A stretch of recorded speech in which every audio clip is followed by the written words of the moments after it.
1996 ஓட்டப்பிடாரத்தில் நீங்கள் தனியாக நின்று அதிமுக திமுக வீழ்த்தி எம்எல்ஏ ஆனீங்க. அதுக்கப்புறம் விஜயகாந்த் அவர்கள் தனியாக கட்சி ஆரம்பிச்சாரு, நின்னாரு, ஜெயிச்சாரு. இப்போ விஜய் தனியாக கட்சி ஆரம்பிச்சிருக்காரு. அவரோட வருகையை நீங்கள் எப்படி பார்க்குறீங்க? அதாவதுங்க, பொதுவாக என்னுடைய பார்வைன்னா அரசியல் பிழைத்தோருக்கு அறம் தான் மிக முக்கியம் என்ற அடிப்படையில் அரசியல் மட்டுமே முழு நேரமாக கொண்டு அடித்தள மக்கள், அனைத்து தரப்பு மக்களுடைய உண்மையான சமூக சூழ்நிலைகள், பொருளாதார சூழ்நிலைகள், அரசியல் சூழ்நிலைகளை முழுமையாக கற்று கீழிருந்து பணிபுரிந்து ஒரு இயக்கம் வந்தால் தான் சரியாக இருக்க முடியும். அதுதான் என்னுடைய பொதுவான பார்வை. வெறும் அரசியலில் ஒரு சில கிடைக்கக்கூடிய விளம்பரங்களை வைத்துக்கொண்டு அல்லது அந்த ஆதரவுகளை வைத்துக்கொண்டு மட்டுமே ஒரு அரசியல் நுழைவதுங்கிறது எனக்கு பொதுவாக ஏற்புடையதல்ல. அந்த வகையில் தமிழ்நாட்டை பொறுத்த மட்டும் கடந்த 70 ஆண்டு காலமாக திரைப்படத்தின் மூலமாக கிடைக்கக்கூடிய அந்த வெளிச்சங்கள், அந்த விளம்பரங்கள், அதை மட்டுமே வைத்து பெரிய அளவிற்கு இங்கே அரசியல் அதிகாரத்தை கைப்பற்றக்கூடிய சூழ்நிலைகள் பலருக்கும் ஏற்பட்டிருக்கிற பெயர் சொல்ல விரும்பல். அதுதான் கடந்த 70 ஆண்டு காலமாக இருக்கக்கூடிய சூழ்நிலைகள்.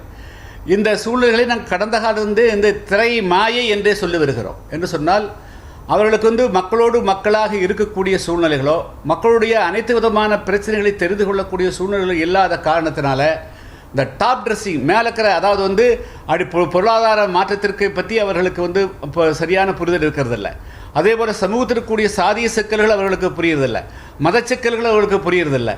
ஆனால் இந்த மக்கள் இந்த திரைப்படத்தில் பார்க்குறாங்க, அவர்கள் பேசக்கூடிய வசனங்கள், நடிப்புகள் இவைகள் தான் உண்மையானது என்று நம்பி இந்த மக்கள் அவங்க பின்னால் அணிதிரடக்கூடியதை நான் தொடர்ந்து 50-60 வருஷமாக பார்த்துட்டு இருக்கிறோம். அது தமிழ்நாட்டுக்கே இருக்கக்கூடிய ஒரு மோசமான நிலை என்று கூட கருதலாம். அண்டை மாநிலமான கேரளாவில் அந்த மாதிரி நிலைமை இல்லை. அதே போல் ஆந்திராவில் அப்படி இல்லை. மிக இன்னும் சொல்ல கல்வி அறிவில் குறைவாக இருக்கக்கூடிய, பொருளாதாரத்தில் மிக மிக பின்தங்கி இருக்கக்கூடிய உத்தரப்பிரதேசம், மத்திய பிரதேசம் கூட அந்த மாதிரி சூழ்நிலை கிடையாது. ஆனால் தமிழ்நாட்டில் இப்படி ஒரு அரசியல் கட்டமைக்கப்பட்டு விட்டது.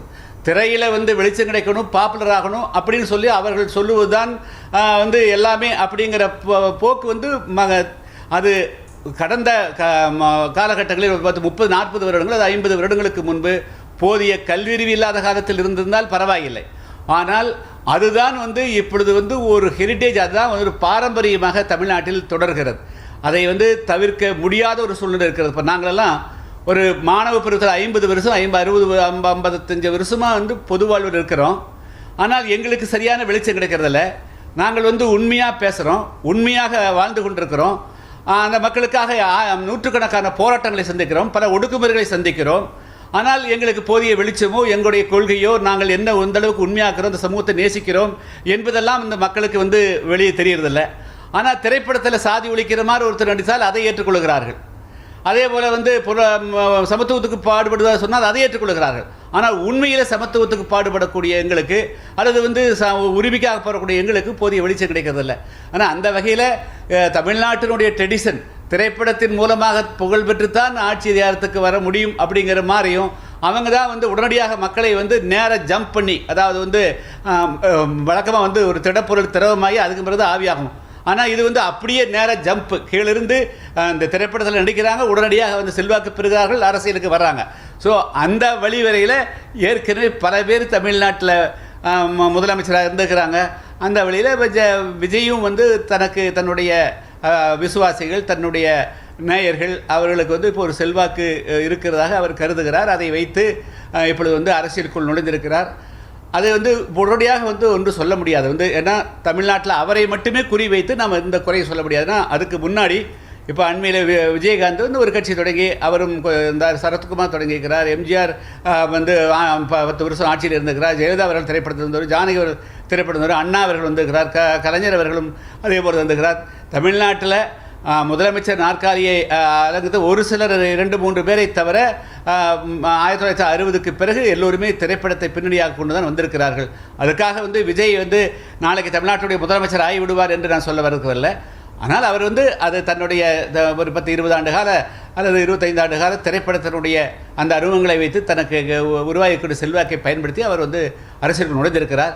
அவர் எப்படி செயல்படுவார் அப்படிங்கிறத பொறுத்திருந்தான் பார்க்கணும். இப்படி தான் 2 மாநாடுகள் நடத்தியிருக்கிறார். அது நம்ம வந்து பார்க்கலாம். அந்த மக்கள் முழுமையாக ஏற்றுக்கொண்டு அனைவரும் ஆதரவு கொடுக்க போகிறார்களா, இல்லை அது வந்து ஒரு குறிப்பிட்ட தங்களுடைய நேயர்கள் மட்டும்தான் அவர்களுக்கு வந்து ஆதரவு கொடுக்க போகிறாங்களா, எத்தனை சதவீத வாக்குகள் பெற போகிறார், அல்லது வந்து என்ன நடக்க போகிறது அப்படிங்கிறது இன்னும் 8 மாதம் இருக்கிறது, பொறுத்திருந்தால் பார்க்கணுங்க.